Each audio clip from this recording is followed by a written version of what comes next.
favorite part of the show.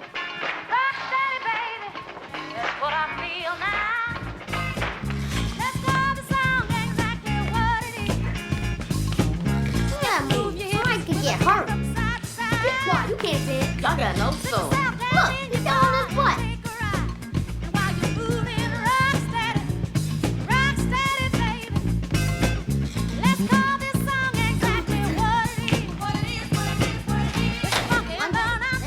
What's up, people? Let's do something fun today. I want to talk about this Spike Lee movie. Now, I have a handful of favorites by him, but if I gotta pick one, it's gotta be Crooklyn. This film came out in '94. You probably wouldn't think I would like this film. I can't imagine myself being their targeted demographic, but I really connected this movie. This film takes place in Brooklyn in the early 70s and focuses on the family of the Carmichaels. The mother, the father, 5 kids, and the dog Mugly.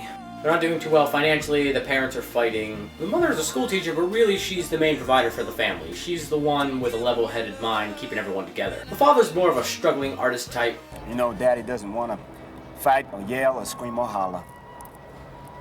All Daddy wants to do is play his music. That's all.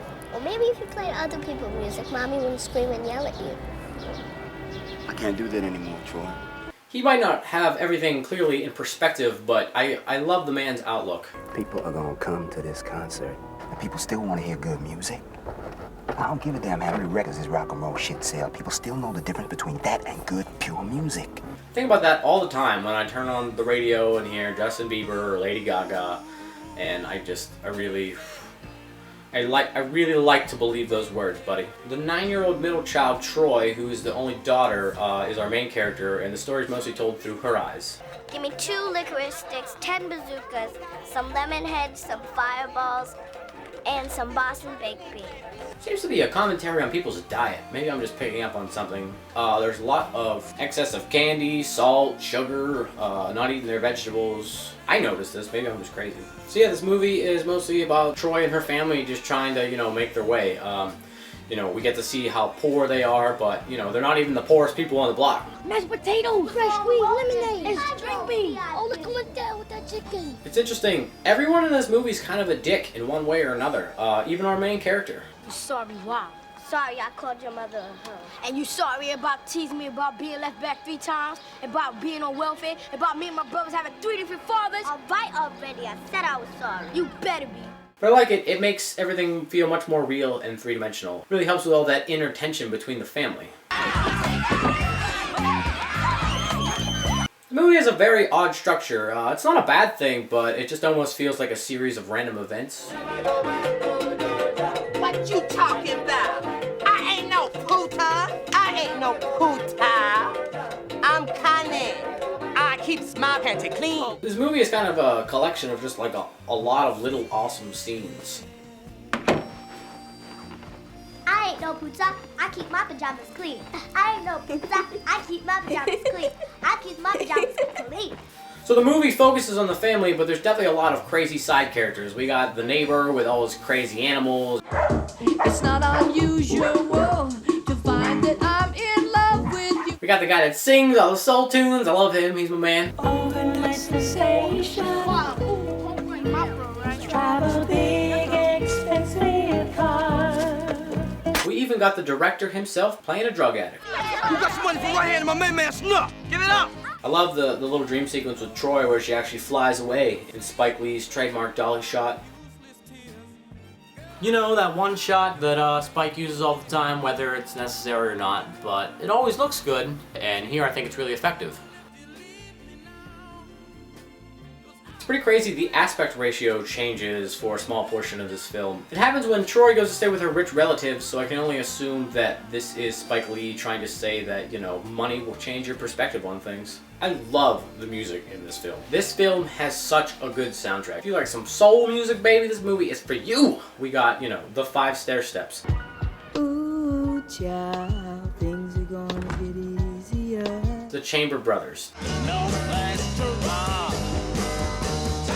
The Delphonics. Listen to me, la la la la la la la la la means I love you. Yes, it's true. And the Jackson 5. Troy's having a birthday party. Pizza beats the daddy up.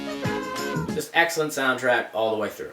Now, supposedly this is loosely based on Spike Lee's childhood. I have no idea whether the 70s in Brooklyn were actually like this or not. I definitely love Spike's view of it. I just love the music and the atmosphere and all the ridiculousness and the lack of cell phones and just a really fun period piece, I guess you could call it.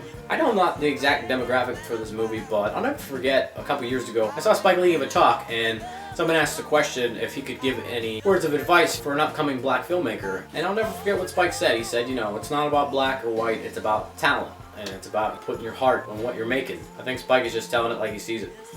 Queenie! I almost forgot Queenie! Come on back in here. Where's my baby? Queenie! She's with the rich relatives and the dog goes missing. Oh, Queenie! You will never guess where that dog is. Queenie!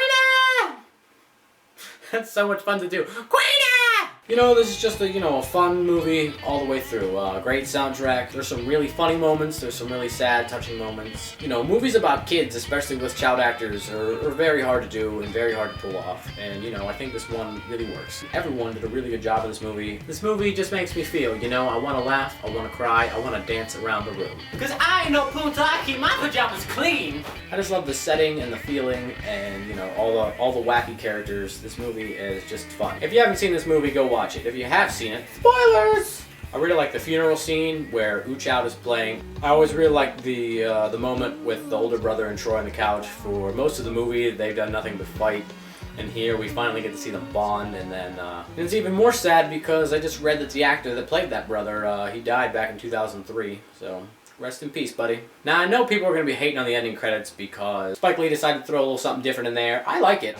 Cause life is too short and it just gets shorter. I wish I had a quarter for all my people they slaughter. In this day and age with YouTube, you got people making mashups like this all the time. You know, but remember this is the 90s and I still think it's pretty cool. So, I don't know. Thanks for watching.